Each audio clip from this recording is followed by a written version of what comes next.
Honorable members, a very good morning to all of you. With great sorrow and regret that I inform this House about the sad demise of former Prime Minister of India, Manmohan Singh. He was born on 26 September 1932. He served as the 13th Prime Minister of India from 2004 to 2014. I extend myself and my party members with the sorrow that the nation is feeling on the sudden demise of our former Prime Minister, Dr. Manmohan Singh. He was a great politician, economist, academic, and Prime Minister. He was the fourth longest serving Prime Minister. I extend my heartfelt condolence to the bereaved family. Thank you. Respected Speaker, I associate myself and my party members at the sad demise of Mr. Manmohan Singh. श्रीमान Manmohan Singh reserve bank of India के governor थे। वे हमारे भारत के 2 बार प्रधानमंत्री भी रह चुके थे और वित्त मंत्री थे। ये महान हस्ती हमें 93 की उम्र में अलविदा कह के चली गई। उन्होंने बहुत महान बात बोली थी। The future belongs to those who embrace the knowledge, technology and innovation. हालांकि वे इस दुनिया में जीवित नहीं है, पर वे हमारे मन में हमेशा जीवित रहेंगे। I extend my condolence to the bereaved family. The House may stand in silence for a while to express our deep sorrow.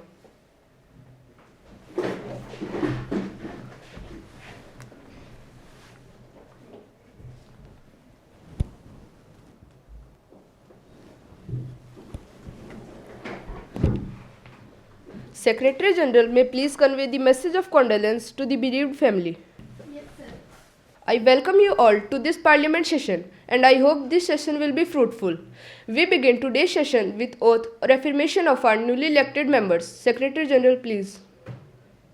Honorable Speaker, Nikhil, who stands elected from Srinagar constituency of Jammu and Kashmir state, will now take an oath or an affirmation. Yes, please. Nikhil, please, do you want to take the oath or an affirmation? Both, please. In which language would you like to take the oath? English, please.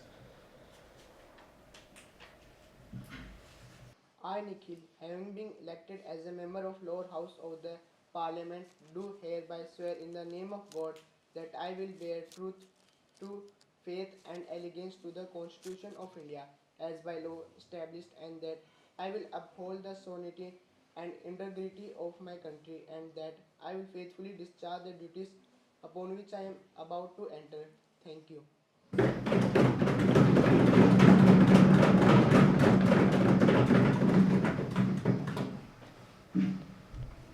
The House is now in session.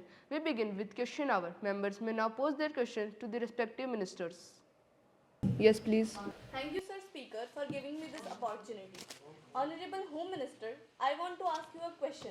What are the measures that you have implemented for improving the law and order in rural areas? We are increasing the number of police stations in rural regions and introducing community policing initiative to ensure safety for all citizens. Thank you. Sir, now my question is for our Health Minister. What steps are being taken to improve the health care in rural areas? Mobile health clinics and telemedicine services are being launched to ensure that healthcare reaches in every corner of the country. Thank you. Any other questions? The question hour is now over. We will proceed to the 0 hour. Members may raise urgent matters of public concern. Yes, please. Sir Speaker, I want to ask my question to the ruling party. The recent floods have severely affected the farmers. What steps are taken to improve what immediate relief measures are implemented that government providing? We are dispatching emergency relief funds and providing seeds and fertilizers free of cost to affected farmers, and crop insurance claims are also being expedited. Thank you. Thank you, Minister. Now, I invite Honorable Prime Minister to present the new economic growth and public welfare bill. Honorable Speaker, this bill proposes the major reforms to boost the economy and development. It focuses on job creation, development, infrastructure expansion, and environmental sustainability. Now, I request the Finance Minister to elaborate the bill. The bill includes 20% increase in the agricultural budget, tax benefits for small business, and an infrastructure development to generate employment. Now, I request the other minister to give their opinion on this bill. The floor is now open for further debates on the Economic Growth and Public Welfare Bill. Yes, please. Sir, while the proposal sounds ambitious, there is no clear roadmap for job creation. How does the government plan to tackle the rising unemployment? Thank you. We are launching national skill development programs to prepare youth for various industries and encouraging startups are with financial intensive. Thank you. Sir Speaker, the bill also emphasizes sustainable development, and we are investing in renewable energy and enforcing stricter pollution control. Yes, Women and Child Development Minister. Honorable Speaker, women entrepreneurs will receive low interest loans and nutrition programs for children will be expanded in rural areas. Sir Speaker, we are establishing sports academy in every state and increasing funding for youth leadership programs. This will sparks the hidden talent of the youth. Yes, please. These initiatives are most welcome, but what about the rising implementation? We are adopting digital governance tools to ensure transparency and accountability. All welfare schemes will be monitored in real time.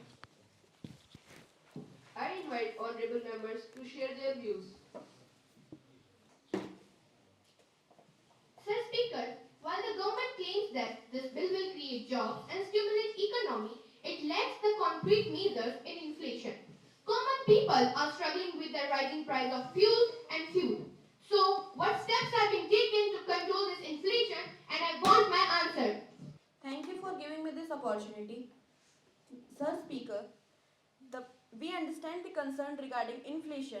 We are reducing export duties on essential goods and are increasing domestic production to stable prices.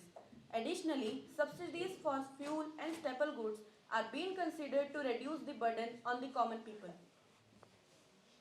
Yes, please. धन्यवाद सम्माननीय प्रधानमंत्री जी। इस विधेयक में इस बात का अभाव है कि अल्पसंख्यक समुदायों को इसमें कैसे शामिल किया जाएगा। सरकार इन आर्थिक हाशियों पर पड़े समूहों के लिए कैसे समान अवसर उपलब्ध कराएगी। धन्यवाद।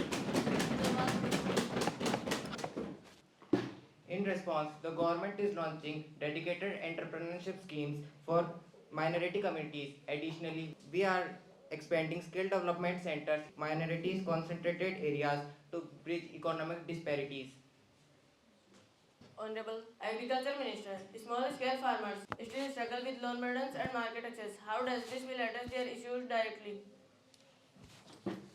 We are introducing interest-free loans for small farmers and establishing farmer-producer organization, and crop insurance schemes will also be simplified for quicker compensations. While we talk about the industrial growth, we must also discuss its environmental impact.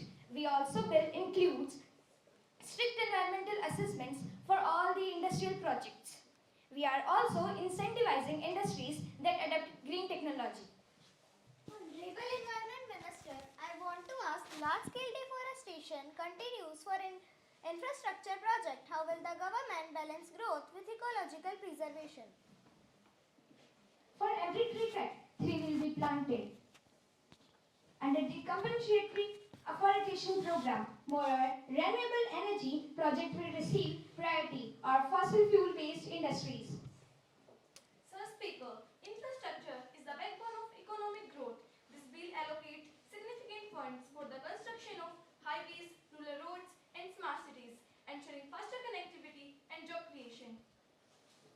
Honorable Railway and Highway Minister, but past infrastructure projects have seen massive delays and cost overruns. How will this government ensure timely completion? We are introducing real-time monetary system for all infrastructure projects. Strict penalties will be imposed on contractor for delay. This bill is revolutionary for women. It proposes maternity benefits for working women in the unorganized sector and expands nutrition for children under 5. Honorable Women and Child Development Minister, but what about rural women entrepreneurs? How will they benefit? We are launching microfinance schemes and digital literacy programs for rural women to help them to start and scale their businesses. Honorable Speaker, this will introduce vocational training in high school and expands scholarship program for underprivileged students. This will ensure our youth are job ready. Education is essential, but rural schools lack basic infrastructure. How will this bill improve that? We are allocating funds for modernizing classroom, sanitation facility and internet connectivity to bridge the rural-urban education gap. Honorable Speaker, youth empowerment is central to this bill. New sports complexes and leadership programs will be established to nurture young talent across the country.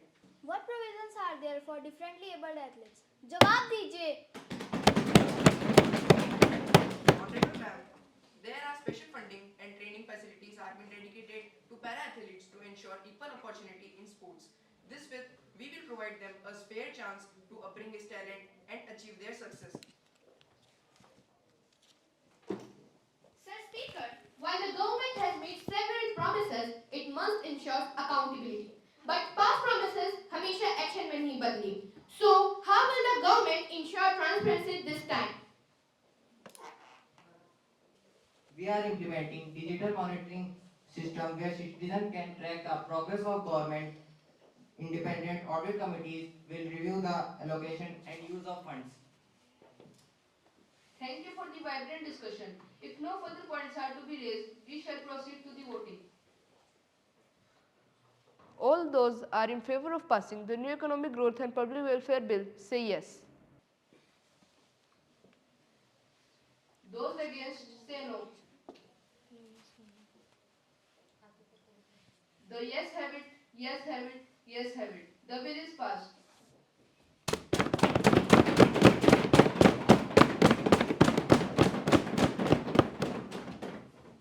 The session stands adjourned. Thank you, honorable members.